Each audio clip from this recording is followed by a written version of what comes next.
Este vídeo é uma produção vinculada ao projeto Bioquímica Animada, aprovado pela Prograde da UFRN, sob a coordenação da professora Sueli Chavante. O objetivo deste projeto é melhorar o processo de ensino-aprendizagem de bioquímica através da confecção de vídeos animados. No vídeo de hoje, abordaremos os principais aspectos da regulação do metabolismo celular. Vamos aprender juntos? Se pudéssemos organizar todas as vias metabólicas em um mapa, o resultado seria bastante semelhante a várias ruas e avenidas, todas interligadas entre si.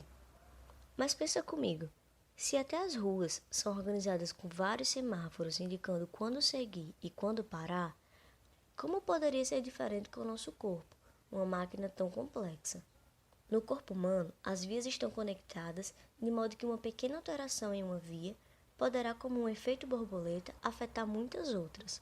Dessa forma, é necessário que existam métodos de regulação capazes de coordenar de maneira eficiente o metabolismo celular.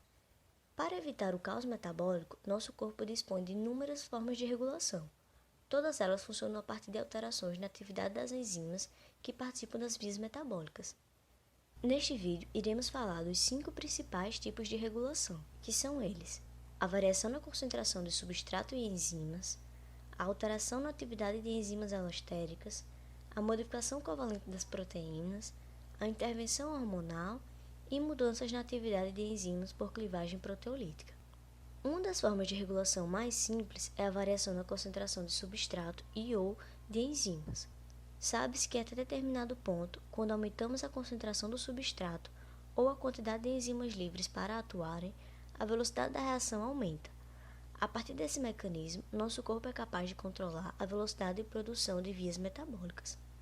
Se a intenção é aumentar a produção de determinado composto, o corpo irá se encarregar de produzir substrato suficiente para que a velocidade de reação seja aumentada. Mas, se por outro lado a intenção for diminuir a velocidade, ele irá se encarregar de diminuir a produção da enzima que catalisa aquela reação, por exemplo. Uma outra forma de controlar o metabolismo é através da regulação por meio da ação de enzimas alostéricas, que provocam respostas de maneira bastante rápida. Essas enzimas geralmente estão situadas nas proximidades ou mesmo no início de uma sequência multienzimática e catalisam o passo limitante da sequência, que é usualmente uma reação essencialmente irreversível. As enzimas alostéricas são capazes de mudar suas atividades catalíticas em resposta à variação da concentração de moléculas efetoras ou inibidoras. Por exemplo, imagine uma enzima alostérica A. O papel dessa enzima é regular uma determinada via que objetiva a liberação de energia. Dessa forma, moléculas que indiquem baixo nível energético na célula, como o ADP ou o AMP, irão funcionar como moduladores positivos, exercendo certa estimulação à continuidade da via. Ora, se o objetivo da via é produzir energia, faz sentido que as moléculas que indiquem que a célula está com baixo nível energético estimulem essa via. Por outro lado, moléculas como o ATP, que indicam alto nível energético, irão funcionar como modulador negativo, pois não faria sentido para o corpo estimular a continuidade de uma via que produz energia, sabendo que nossa célula está bem suprida nesse quesito. Uma outra forma de regulação é através da modificação covalente de enzimas ou de outras proteínas que atuem nas vias. Essa modificação ocorre em segundos ou minutos após receber um sinal regulador. Mas que modificações são essas? As modificações mais comuns estão relacionadas com a adição ou retirada de um grupamento fosfato, sendo conhecidas como fosforilação quando há adição e desfosforilação quando há a retirada. As fosforilações são realizadas por proteínas quinases, já as desfosforilações por proteínas fosfatases.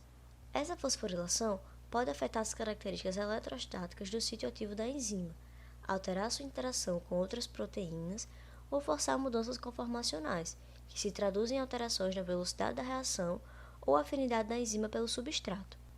Para que as modificações covalentes sejam úteis na regulação, a célula deve ser capaz de fazer com que a enzima alterada possa retornar ao seu estado original de atividade.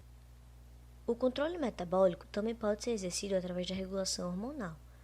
Os hormônios são mensageiros químicos secretados por diferentes glândulas endócrinas e transportados pelo sangue para outros tecidos ou órgãos.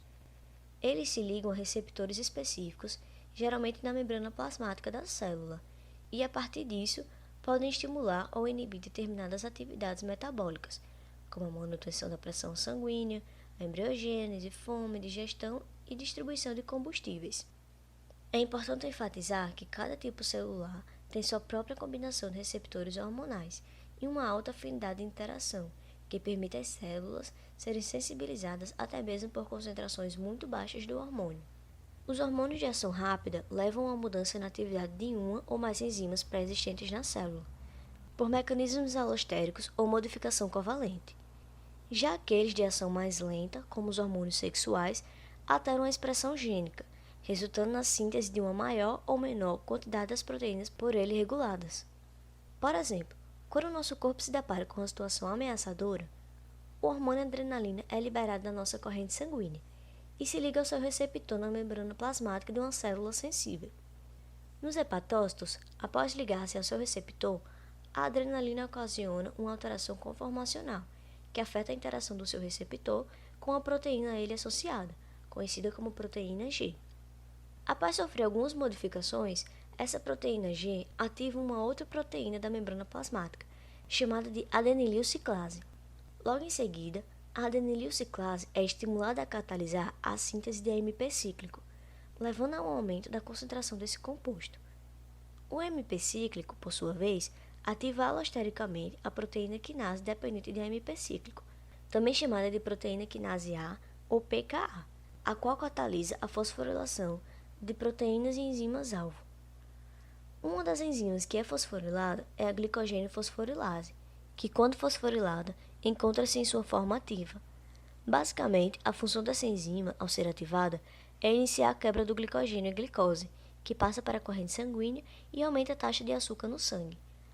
A adrenalina também estimula a quebra do glicogênio dos músculos esqueléticos, aumentando a produção de lactato e de energia na forma de ATP.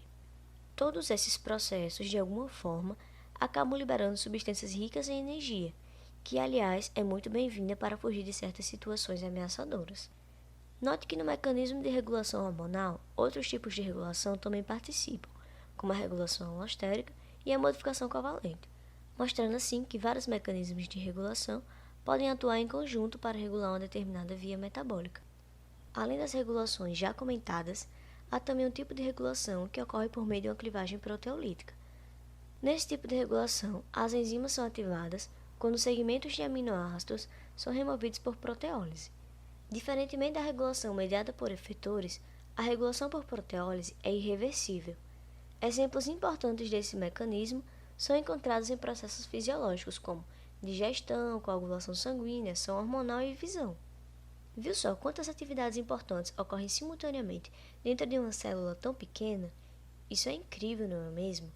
Agora que você aprendeu como funciona o seu metabolismo, que tal aumentar sua demanda energética fazendo uma atividade física?